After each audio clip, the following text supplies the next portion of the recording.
Qualitative research in gender. Qualitative research in gender can provide us insights that quantitative research in gender cannot possibly. So جب آپ qualitative research لے کے چلتے ہیں تو آپ صرف نمبرز کاؤنٹ نہیں کرتے بلکہ آپ دیکھتے ہیں کہ what are the qualitative or what are the other dimensions of research that can be undertaken to look at gender equality. So this kind of research is helpful for comparing experiences across groups within a society, or it elaborates the extent to which the girls and boys have this quality of education which is equal for them. So یہ وہ aspects ہیں جو کہ آسانی سے صرف numbers count کرنے سے آپ کو پتہ نہیں چل سکتے. اس کے لیے کوالٹیٹیو اسٹڈیز کی کافی کائنڈس ہوتی ہیں. ایک اسٹڈی ہوتی ہے جو کہ کیس اسٹڈی ہوتی ہے، اور جن اسٹڈیز کی ہم آج بات کر رہے ہیں وہ ایتھنوگرافک اسٹڈیز ہوتی ہیں. ایتھنوگرافک اسٹڈیز وہ اسٹڈیز ہوتی ہیں جس کے لیے ریسرچر کافی دیر تک اسی کانٹیکسٹ میں جا کر کافی ٹائم اسپینڈ کرتا ہے، یعنی 3 سے 6 مہینے اور کئی دفعہ 1 سال تک وہ اسی جگہ پہ رہتا ہے یا رہتی ہے، اور وہاں پہ اس کلچر میں یا اسکولنگ کلچر میں جو کچھ بھی چیزیں ہو رہی ہوتی ہیں ان کو فیلڈ نوٹس میں اور ڈیٹیلڈ انٹرویوز میں ریکارڈ کیا جاتا ہے، تقریباً ہر دن یا ہفتے میں 2 دن، جس طرح سے بھی ریسرچ ہوتی ہے. تو یہ ایک بہت انٹینسو ریسرچ ہوتی ہے which goes much more beyond numbers.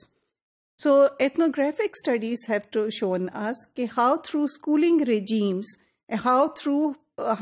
the way the teachers talk to girls and boys and the way the curriculum is, how students are socialized into their gender roles. کس طرح سے وہ اپنے society میں جو ان کے وائڈر جینڈر رولز ہیں اس میں ان کو سوشلائز کیا جاتا ہے یا پھر ان کے لیے ان کو تیار کیا جاتا ہے. اسی طرح ایک انٹرسٹنگ بات جو دیکھنے میں آئی ان اسٹڈیز میں کہ جو راؤڈینس تھی یا پھر جو ایک لڑکوں کا ایک طریقہ ہوتا ہے ازرٹیو طریقے سے یا ایگریسو طریقے سے بات کرنے کا، دیٹ واز انکریجڈ اور at least tolerated in the boys. However, whenever the girls demonstrated the same experience, ان کو سختی سے اس قسم کی ایٹیٹیوڈ سے روکا جاتا تھا اور ان کو زیادہ ڈسپلن کیا جاتا تھا، چاہے دونوں کا گرلز اور بوائز کا بیہیویئر ایک جیسا کیوں نہ ہو. اسی طرح لڑکیاں جب کچھ لکھتی تھیں تو ان کو بہت زیادہ ٹیچرز کمپلیمنٹ کرتی تھیں، اور لڑکوں کو جب بھی وہ لڑکے میتھمیٹکس میں بہت اچھا پرفارم کرتے تھے ان کو اس ایسپیکٹ کو وہ بہت زیادہ کمپلیمنٹ کرتے تھے یا بہت زیادہ اس کی تعریف کی جاتی تھی. اسی طرح ٹیچرز کے یہ والی ریسرچ بھی کہتی ہے جس کا ذکر آپ کی ٹیکسٹ بک میں ہے،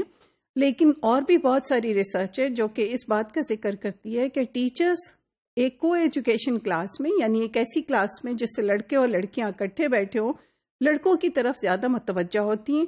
اور لڑکوں کے گروپس کو زیادہ باری دیتی ہیں بات کرنے کی، اور اس کا مطلب یہ ہے کہ لڑکوں کو زیادہ اسپیس دی جاتی ہے لرننگ کی رادر دین دا گرلز. سو یہ اسٹڈیز ہمیں یہ بتاتی ہیں کہ how do students educational experiences are different based on their gender. So these جو جینڈر بیسڈ ڈفرینسز ہوتے ہیں یہ نہ صرف اسکولس میں ہوتے ہیں بلکہ آپ کی یونیورسٹیز میں بھی آپ کو نظر آتے ہیں. اور ریسرچ ہمیں یہ بھی بتاتی ہے کہ خاص قسم کی ایتھنیسٹی ہونے کی وجہ سے یا میل اور فیمیل ہونے کی وجہ سے، اس جینڈر کی وجہ سے کس طرح سے آپ کا یونیورسٹی ایجوکیشنل ایکسپیرئنس بھی مختلف ہوتا ہے. پھر ایک ڈفرینس آتا ہے ہڈن کریکولا میں. What is hidden curricula? ایک تو کریکولم وہ ہوتا ہے جس کی ایک کاپی شاید پیرنٹس کو بھی آپ لوگ دیتے ہوں گے اور جو کہ سب کو معلوم ہوتا ہے اور لکھا ہوتا ہے.